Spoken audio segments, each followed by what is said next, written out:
Hi, hello, வணக்கம். Welcome back to my channel JS Wellness World. இன்னைக்கு apple beetroot carrot வச்சு ABC malt எப்படி பண்ணுறதுன்னு தான் இந்த வீடியோவில் நம்ம பார்க்க போகிறோம். பார்க்கறதுக்கு முன்னாடி நம்ம சேனலை சப்ஸ்கிரைப் பண்ணுங்கள். சப்ஸ்கிரைப் பண்ண கையோட பெல் பட்டனை கிளிக் பண்ணிக்கோங்க. அப்போ தான் நான் போடுற வீடியோஸ் உங்களுக்கு ரெகுலராக நோட்டிஃபிகேஷனில் வரும். அதுக்கு தேவையான இன்க்ரீடியன்ட்ஸ். ஸோ 250 கிராம் ஆப்பிள் எடுத்திங்கன்னா மற்ற 2 இன்க்ரீடியண்ட்டும் நீங்கள் 250லே எடுத்துக்கோங்க. ப்ரௌன் சுகர், பாதாம், cashewnut, கொஞ்சம் வால்நட் டேஸ்ட்டுக்காக நம்ம சேர்த்துக்கலாம். இந்த ஆப்பிள் பீட்ரூட் கேரட்டை நல்லா கழுவிட்டு இதோட தோல் சீவிடலாம்.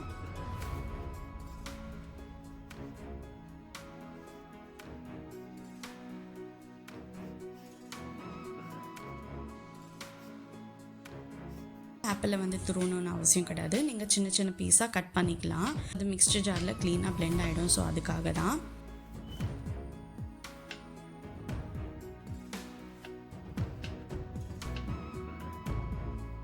அதே மாதிரி பீட்ரூட்டும் தோல் சீவிக்கலாம்.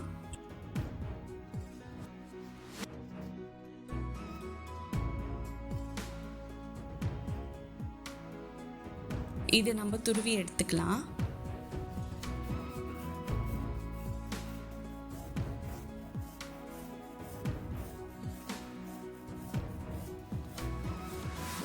கேரட்டும் தோல் சீவிட்டு துருவி எடுத்துக்கோங்க.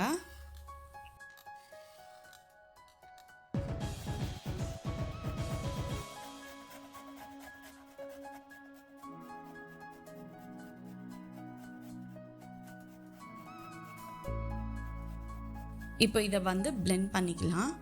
அதுக்கு நான் ஒரு மிக்ஸ்சர் ஜார் எடுத்திருக்கேன். ஃபர்ஸ்ட் ஆப்பிள் சேர்த்துக்கோங்க.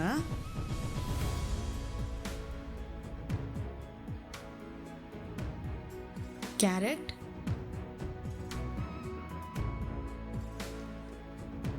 அப்புறம் பீட்ரூட் சேர்த்துக்கலாம்.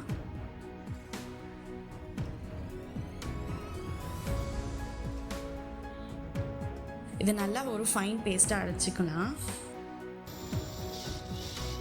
அது அப்படியே இருக்கட்டும். இதில் எப்படி மால்ட் சேர்த்துன்னு பார்க்கலாம் வாங்க. ஸோ அதுக்கு நான் ஒரு அயன் கடாய் எடுத்திருக்கேன். கொஞ்சம் ப்ராசஸ் கொஞ்சம் லென்த்தியாக இருக்கும். வேறு ஏதாவது வெசல் யூஸ் பண்ணிங்கன்னா அடி பிடிக்க வாய்ப்பு இருக்குது. அதில் தேவையான நட்ஸ் சேர்த்துக்கலாம். டேஸ்ட்டுக்கு ஏற்ற மாதிரி நீங்கள் எடுத்துக்கலாம். இது நல்லா வறுத்து எடுத்துக்கோங்க.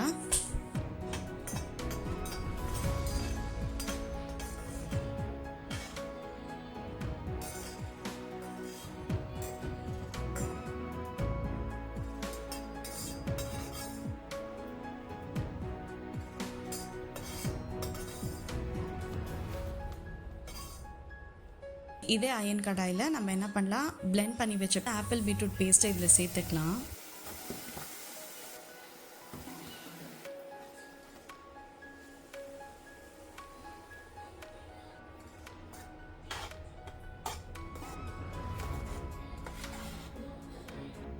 ப்ரௌன் சுகர் ஆட் பண்ணிக்கலாம்.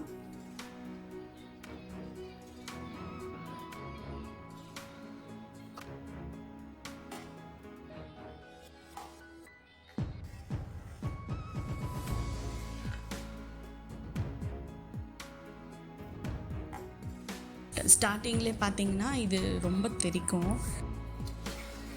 ஸோ அதனால் ஒரு மூடி போட்டுட்டு மிக்ஸ் பண்ணிங்கன்னா ரொம்பவே வசதியாக இருக்கும். இல்லைன்னா கையிலெல்லாம் பட்டுடும். செய்யும்போது கொஞ்சம் கேர்ஃபுல்லாக செய்யுங்க. ப்ரௌன் சுகர் ஸ்டார்டிங்லேயே கொஞ்சம் சேர்த்துக்கிட்டேன். ஏன்னா அது மேலே நிறைய தெறிக்கும். இன்னும் பாதி சேர்த்துக்கலாம். ஆப்பிள் பீட்ரூட் கேரட் எல்லாமே 250 கிராம் எடுத்திருக்கேன். ஈக்குவல் அமௌண்ட் ப்ரௌன் சுகர் போடலாம். பட் நான் பாப்பாக்குன்றதுனால கொஞ்சம் கம்மி பண்ணியிருக்கேன். கைவிடாமல் கிளறிட்டே இருங்க. ஒரு ஸ்டேஜ்க்கு அப்புறம் அதில் இருக்கிற தண்ணியெல்லாம் வற்றி கொஞ்சம் திக்காக ஆரம்பிக்கும். அது வரைக்குமே கிளறிட்டே இருங்க. இதுக்கு மேலே தெறிக்காது. ஏன்னா அதில் இருக்கிற தண்ணியெல்லாம் வற்றிடுச்சு. ஸோ இப்போ அரைச்சி வச்ச ட்ரை ஃப்ரூட்ஸை இதில் சேர்த்துக்கலாம்.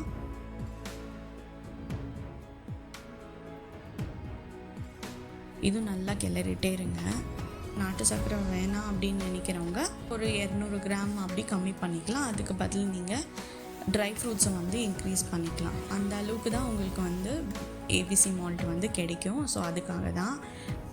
ஆனால் கம்ப்ளீட்டாக ஈரத்தன்மை போய் உங்களுக்கு அந்த பதம் கிடைச்ச பிறகு தான் நீங்கள் ஸ்டவ் ஆஃப் பண்ணணும். இல்லைன்னா அது ஜாம் மாதிரி ஆகிடும். நல்லா உங்களுக்கு அல்வா பதத்தில் வரணும்.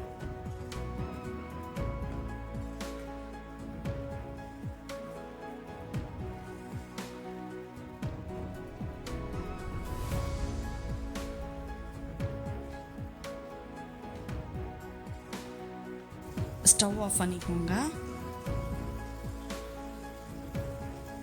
ஸ்டவ் ஆஃப் பண்ண பிறகும் நீங்கள் அதை கிளறிட்டே இருக்கணும்.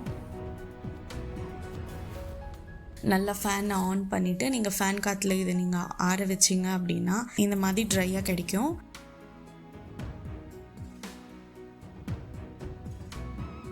இதை நீங்கள் கிளறிட்டே இருந்தீங்க அப்படின்னா உங்களுக்கு இந்த பவுடர் கன்சிஸ்டன்சியில் உங்களுக்கு கிடைக்கும். பாப்பாவுக்கு 2 years ஆகுது. ஸோ அதுக்காக தான் வீட்லேயே இது ட்ரை பண்ணலான்னு சொல்லிட்டு இதை வந்து நம்ம ஒரு மிக்ஸ்டர் ஜாரில் பிளெண்ட் பண்ணி எடுத்துக்கலாம். ஸோ இந்த அரைச்சி வச்ச ஃபைன் பவுடரை ஜலிச்சுக்கலாம்.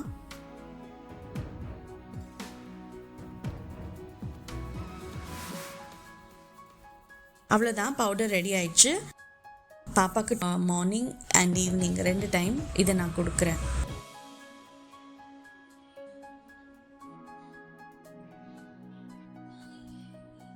இந்த மாதிரி ஒரு ஏர்டைட் கண்டெய்னரில் ஸ்டோர் பண்ணி வைங்க. இது உங்களுக்கு 6 months வரைக்கும் கெட்டு போகாமல் இருக்கும். பாலில் ஏபிசி மால்ட் எப்படி பண்ணுறதுன்னு பார்க்கலாம் வாங்க. ஏபிசி மால்ட் பவுடர் 1 ஸ்பூன் சேர்த்துக்கிறேன்.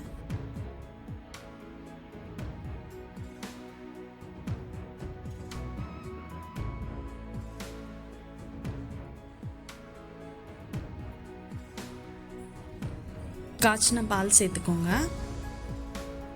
இதில் ஆல்ரெடி ப்ரௌன் சுகர் இருக்கிறதுனால நான் சுகர் சேர்க்கல. தேவைப்பட்டால் நீங்கள் சேர்த்துக்கலாம். இது பாப்பாவுக்கு கொடுக்கறதுனால சுகர் சேர்க்காம நான் கொடுக்குறேன்.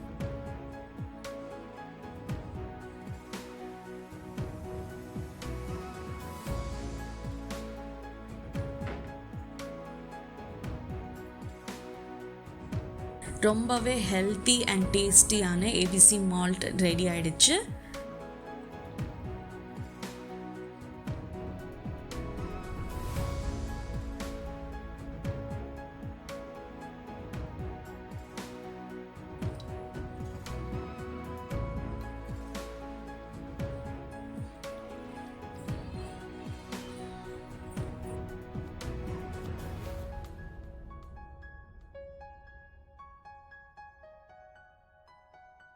தேங்க்யூ ஃபார் வாட்சிங். இன்னொரு வீடியோவில் உங்களை சந்திக்கிறேன்.